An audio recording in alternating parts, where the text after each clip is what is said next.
If you struggle with people pleasing and feel guilty or selfish when you assert your needs or advocate for yourself, this video is for you.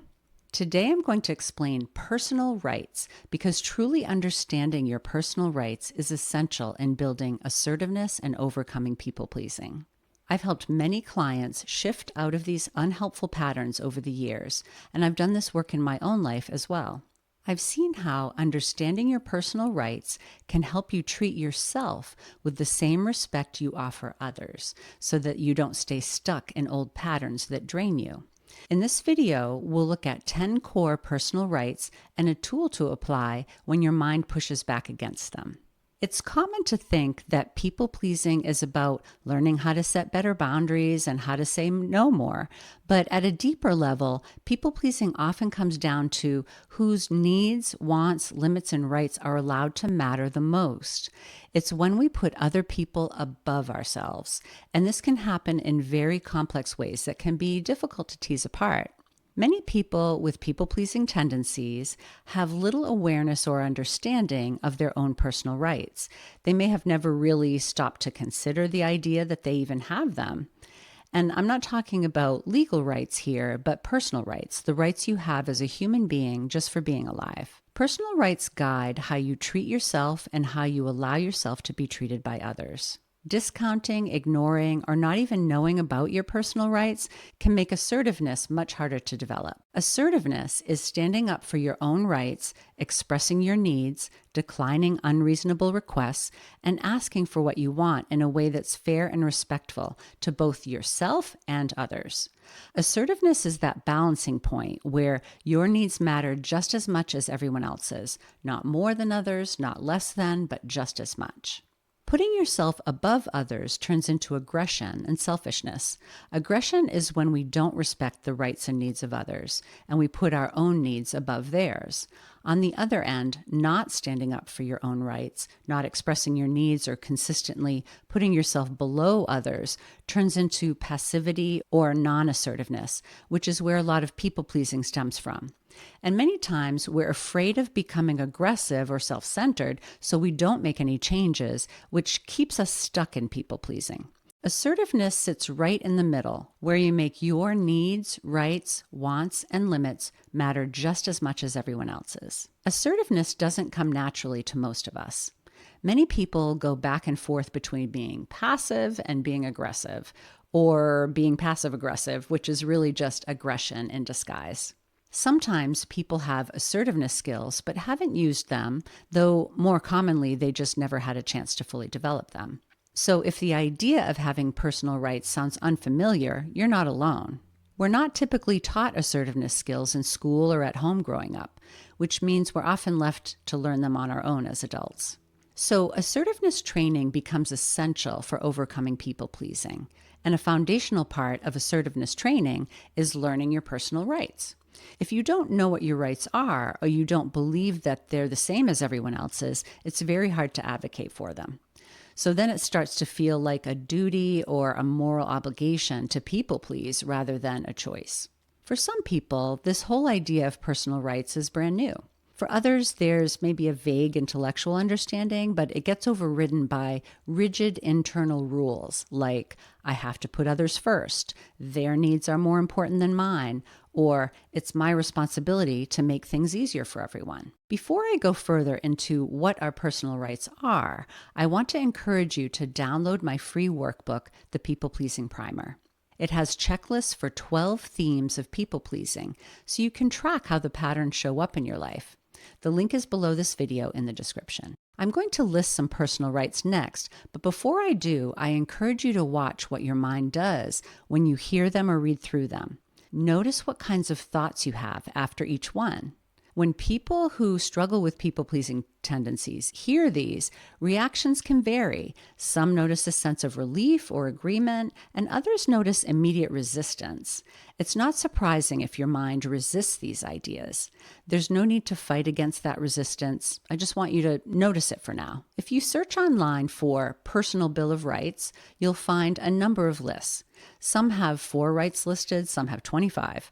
I usually use a list of 10 personal rights that I share with people I work with. I like to start my own Bill of Personal Rights with this statement. It's okay to stand up for my rights, provided I respect the rights of others as I do so, because they have the same rights as I do. Okay, here we go. Number 1, I have the right to be treated fairly and respectfully. Number 2, I have the right to have my needs and wants be equally important to others. Number 3, I have the right to say no to requests or demands I can't or don't want to meet. Number 4, I have the right to ask for what I need or want in a way that is fair and respectful. Number 5, I have the right to be fallible, imperfect, and make mistakes. Number 6, I have the right to honestly share my thoughts, ideas, and opinions in a way that's fair and respectful.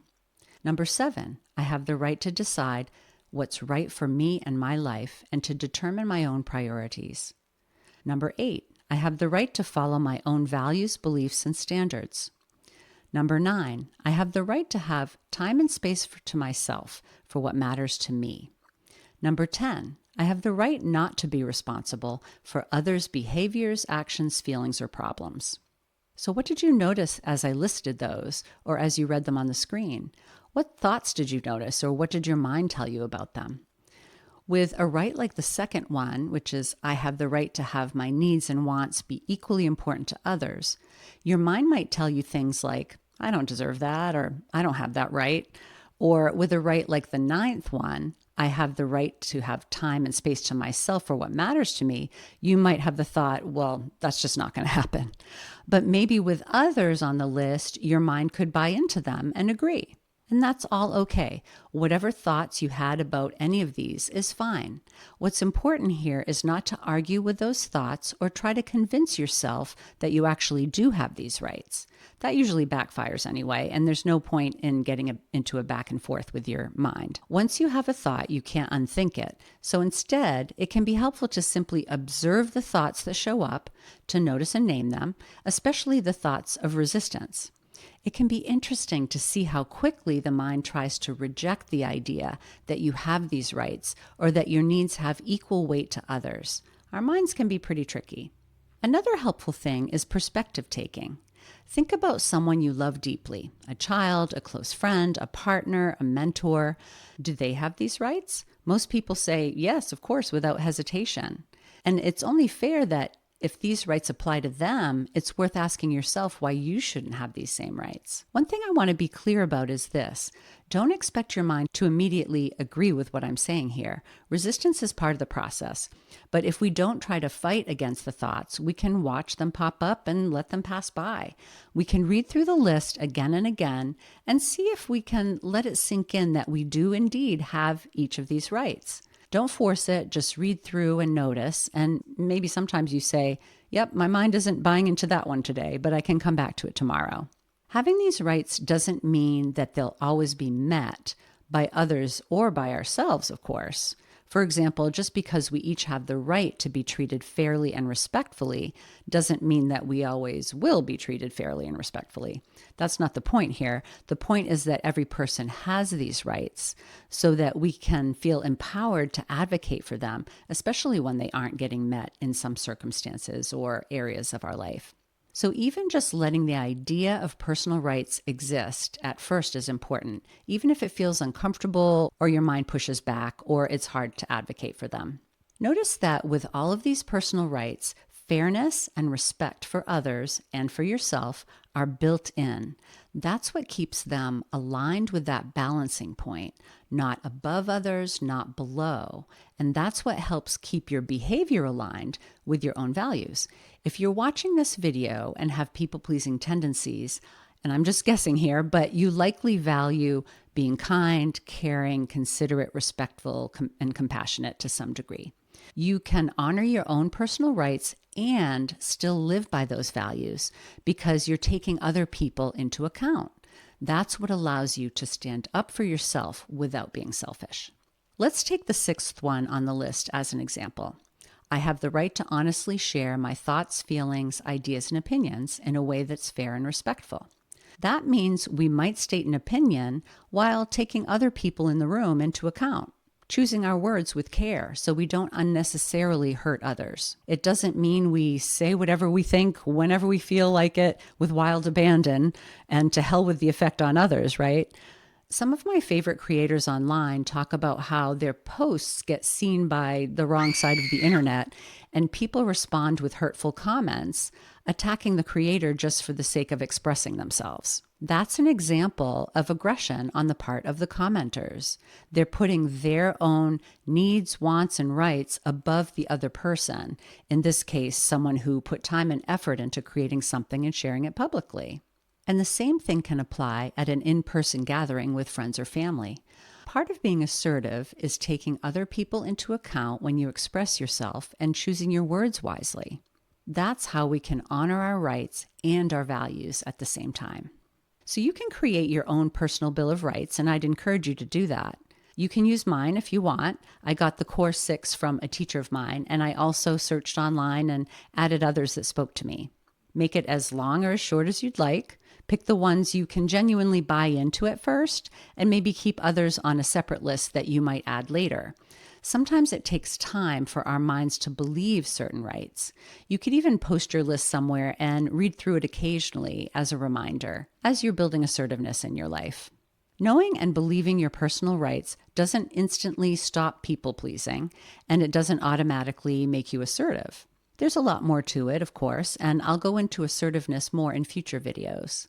But understanding your personal rights creates a foundation and gives you something to stand on as you begin practicing assertiveness, setting boundaries, and making choices that include you. I'm hoping that just planting the seed of personal rights with you today will help it grow in the future. So becoming aware of your personal rights is one piece of building assertiveness skills. Other parts of assertiveness training include learning how to do some of the rights on the list, how to make and decline requests, how to give honest feedback and share honest opinions, and how to set personal boundaries, all with fairness and respect for others and yourself. And just to give you an idea of how this all fits into the big picture of overcoming people-pleasing, building assertiveness skills is part of the 6 steps in the people-pleasing recovery journey that I take people through in my coaching program. It's the 3rd step in the program, which I call self-honoring. This step is about prioritizing your well-being without guilt. In this step, in addition to personal rights, we further clarify your needs, wants, values, and goals, and we strategize ways you can attend to them on a regular basis in your life. Honoring and respecting yourself actually makes it easier to help, give, and do things for others in a more authentic way. So it's not just for you, it benefits the people around you as well. The goal is to balance being there for others with being there for yourself, so you can make choices that truly support your well-being. If you're curious about the broader steps involved in overcoming people-pleasing, I outline them on a page on my website, which is linked in the description. As I finish up today, I'd love to hear from you. Let me know in the comments what thoughts you noticed as you heard the 10 personal rights. On which ones did you notice resistance, and which ones did you buy into immediately? I'd love to know. And don't forget to download my workbook. It's free and a great way to get started exploring your own people-pleasing and overachieving patterns at your own pace. There are checklists for the 12 people-pleasing themes that can help you spot where your patterns drain you. Thanks so much for watching.